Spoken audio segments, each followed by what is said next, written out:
Number 10. Terms and conditions.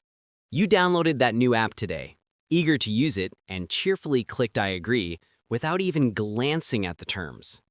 Don't worry, you are one of us, and we all do it. What is ridiculous is that some of these agreements are longer than entire novels. For example, Instagram's terms and conditions are longer than The Great Gatsby. Spotify's agreement is longer than Macbeth. And PayPal's terms are longer than Hamlet. We would be shocked. It would take the average person 76 workdays, full business days, to read all the privacy policies they encounter in 1 year. That's like taking 3 months of vacation just to read legal documents. And companies know this. Those little corporate villains, they are actively counting on you not reading it. Hidden deep within those walls of text are some seriously wild things you are blindly agreeing to. In one experiment, 7,500 people agreed to give up their firstborn child in exchange for free Wi-Fi. They put a clause in the terms saying you would trade your child for internet access, and people just clicked, I agree. GameStation snuck a sneaky clause into their terms on April Fool's Day, claiming the rights to customers' souls. Only about 12% of people noticed and opted out. The rest technically signed over their eternal souls. To top it all off, some apps even have clauses that allow them to share your data with, quote, unnamed third parties. That is corporate language for literally anyone who wants to buy them. Number 9. The phone call voice swap. You're telling your friend about the destruction of your kitchen attempting to cook pasta in your normal, relaxed voice, and then your phone rings. You pick up, and your voice instantly switches to corporate customer service mode. Hello, Jessica speaking, says the person who was definitely you, with your normal adult voice 5 seconds ago. Your friend stares at you as if a stranger just invaded your throat and kidnapped your identity. Scientists have studied this bizarre voice-swapping phenomenon. When we answer the phone, our brains enter what they call performance mode. It's as if your brain decides it's showtime, and suddenly you are auditioning for the role of a professional, attentive, and slightly robotic human being. This happens even when we know who is calling. You can see it's your mom calling, the same mom who changed your diapers, and you'll still answer in your head of state speaking voice. Your pitch jumps up 2 notches like a cheerful cartoon character. You start using words you would never use in real life. Suddenly you are saying certainly and indeed, as if you're in a British period drama. And during work calls, it gets even fancier. You start using vocabulary you haven't touched since high school, saying things like, I will circle back with you, when in real life you'd just say, I'll text you later, bye. We all hear ourselves doing it, but we collectively agree to pretend it's totally normal and not a vocal schizophrenia. Number 8. Proving to a robot that you are not a robot.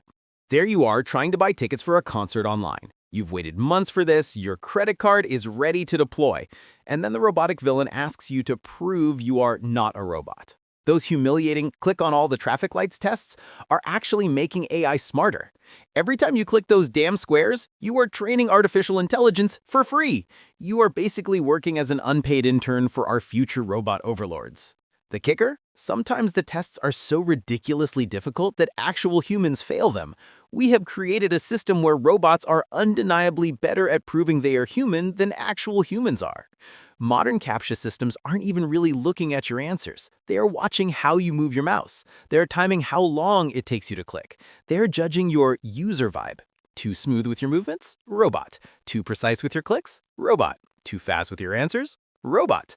We've reached a point where we have to deliberately act imperfectly and slightly erratically to prove we are human. Does the pole count as part of the traffic light? What about that tiny sliver of a bus in the corner? You sit there having an existential crisis about what constitutes a crosswalk, while the robot judging you has probably already ordered takeout, finished its taxes, and is laughing at you. Number 7. The restaurant menu panic. Do you know that exact moment when the waiter, with that forced smile, hands you a menu and suddenly your functional adult brain goes into short-circuit mode? You've been to this restaurant 20 times before, you always order the exact same thing, but you still religiously flip through all 8 pages as if you were studying for a final neurosurgery exam. Scientists, who clearly have too much free time, call this menu anxiety, and it is surprisingly common. Your brain crashes when confronted with the horror of too many options. You immediately start the mental torture. What if I order the wrong thing and have to sit here watching everyone else enjoy the truly good food? Or the classic, what if I order the salmon and Tony steak looks exponentially better? After all that exhausting mental gymnastics, 80% of us end up ordering the exact same thing we always order. It's like spending hours browsing every season on Netflix only to end up choosing The Office again. The funniest part is that restaurants actually know about this collective panic of ours and they use it to their advantage. They strategically place their most profitable items, the ones that make them the most money, in the upper right corner of the menu. That's where your eyes go first when you're having your menu meltdown. They are so dedicated to exploiting your indecision that they even hire menu engineers to design menus that reduce our collective panic. These experts know that our brains crash when trying to choose between more than 7 things in one category. And those fancy, ridiculous descriptions beneath each item, they're not just to make the food sound good, they're there to give your anxious brain something tangible and comforting to cling to while you decide for the 21st time that you want the burger. Number 6, the snooze button agreement. Your snooze button is actively gaslighting you every single morning, and we all agree to accept the lie. When you hit snooze, your functional adult brain immediately starts releasing sleep hormones, cheerfully preparing for a nice long rest. Then, 9 minutes later, you have basically just played a cruel sleep prank on your own brain. It's like telling your friend there's an epic party, making them get fully dressed to go out, and then saying, "Just kidding, go back to bed." Scientists have discovered that this stop-and-start, interrupted, bittersweet sleep actually makes you feel worse than if you had just gotten up the first time. It's called sleep inertia, which is just a fancy way of saying grumpy morning zombie mode. The 9-minute snooze wasn't even chosen for any deep scientific reason. It's simply because back in the 1950s, the gear mechanism in alarm clocks couldn't technically hit a perfect 10 minutes. We have all been living this daily lie because some clock manufacturers couldn't get their gears right. Some people, in their masochism, even set their alarms earlier just so they can hit snooze multiple times. That's like ordering a pizza you don't want just so you can repeatedly tell the delivery guy no. We are literally starting every day by lying to our brains and disappointing our bodies. Number 5, bailing on the microwave early. There are 3 precious seconds left on the timer, and suddenly you are unwillingly starring in a high-stakes action movie disarming a nuclear bomb. Your hand hovers over the door button, muscles tense, waiting for the perfect moment, the window of opportunity. 2 seconds left. 1 second left. You yank the door open with surgical ninja precision, as if your life depended on avoiding that sound. And it does. Our brains are scientifically hardwired to hate that specific beeping frequency. The microwave's shriek hits the same frequency range where our ears are most sensitive. It's the same zone as a crying baby or a car alarm, meaning our ancient ancestors needed to be super alert to these types of sounds because they usually meant danger. For us today, it means your sandwich is ready and it's going to yell at you. Some people get so psychologically stressed by the beep that they've developed anticipatory anxiety. They start getting nervous when the timer hits 10 seconds, meticulously planning their attack strategy. Microwave manufacturers, the true villains here, know we hate the beep. They've run surveys, taken complaints, they know exactly how annoying it is. But they keep making them so loud because they're worried someone might forget their food. So here we are, with smartphones that can translate languages in real time, but microwaves that still scream at us as if it were 1967. We have all silently agreed to keep pulling the door open like ninjas at the 1 second mark. Number 4, the birthday ritual. Think about it. Your friend invites you over to celebrate the anniversary of them not dying for another year. You show up and everyone gathers around a sweet baked good that is literally on fire. Then everyone starts singing a song in unison that should have retired decades ago. It's like a cult gathering, but with better snacks. The birthday person has to put out all those flames using the air from their mouth, the very air that contains thousands of bacteria and particles. Afterward, everyone happily eats the cake that has just been sprayed with human breath and spit. In medieval Germany, people believed that evil spirits were most attracted to you on your birthday, so they gathered around you, made noise, and lit candles to ward off the demons. That's right, 700 years later, we are still performing a protective ritual against demons from the Middle Ages. The bizarre tradition of making a wish comes from ancient Greece. They thought the smoke from the birthday candles carried prayers directly to the gods. So technically, we are all performing a pagan ritual every single time we celebrate a birthday. The Happy Birthday to You song was written by two sisters from Kentucky in 1893 as a simple classroom greeting. The original lyric was "Good morning to all." It was protected by copyright until 2015, which is why restaurants created their own weird, cringe-inducing birthday songs to avoid paying royalties. So, next time you are at a birthday party, remember, this is actually a Middle Ages demon protection ritual with a side of pagan prayer ceremony. Number 3. The hallway head nod. Your brain suddenly enters critical overload the moment you spot someone you sort of know walking down the hallway towards you. If it's too early to acknowledge them, you are stuck in this awkward limbo where you pretend you haven't seen them. If it's too late, you run the existential risk of looking like you were actively trying to ignore them. To combat this, we have the universal head nod.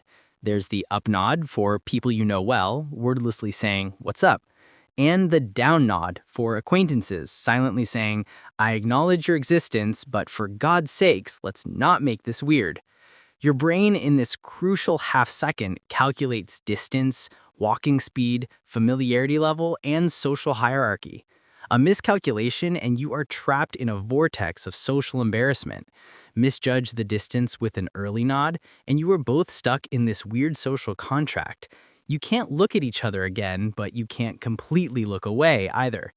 Everyone knows that pulling out your phone is merely a desperate strategy for escape and distraction. From New York to Tokyo, people perform this universal, ridiculous dance of acknowledgement. But one rule remains constant worldwide. Never make eye contact again after the initial nod. Break this rule with an accidental second eye contact, and you are legally obligated to start a conversation that neither of you wants to have. Number 2, the clothes chair. That innocent chair in your bedroom is slowly morphing into Mount Everest, the textile mountain. That piece of furniture hasn't felt the touch of a human being in months because it's too busy being a temporary home for your transitional wardrobe. Clothes that aren't quite dirty, but also aren't quite clean. Your brain, lazy as it is, calls this task postponement due to decision fatigue. That's a fancy way of saying I'm too tired to figure out whether this shirt needs to be washed or not, so please I'll just throw it on the chair for now and deal with the guilt tomorrow. Your brain spends energy making decisions all day long. When you finally get to that shirt at night, your brain is running on fumes. It's like when you spend all day making important work decisions, and then someone asks what you want for dinner, and your brain crashes like Windows 95. The clothes chair is your brain's way of saying, let's deal with this later. I'm done being an adult for today. There is evidence of people using furniture as makeshift clothes storage dating back centuries. Victorian novels mention the chair where people would hang their partially worn clothes. Even professional organizers, the gurus of tidiness, admit to having a clothes chair. It's like the organizational equivalent of doctors who smoke. They know it's bad, they know they shouldn't, but they do it anyway. Number 1. The inner monologue. That incessant voice in your head never shuts up.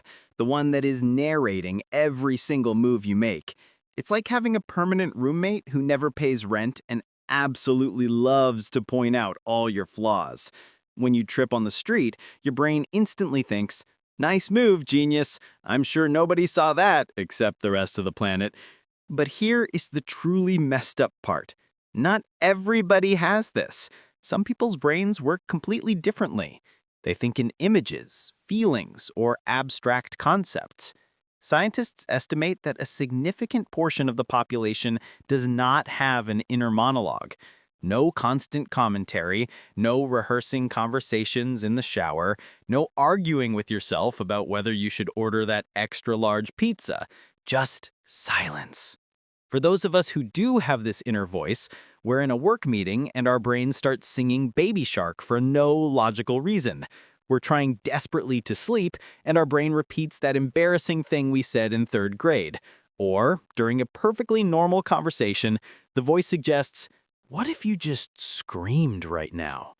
This inner voice shapes everything about us, our memories, our personality, even how we make decisions.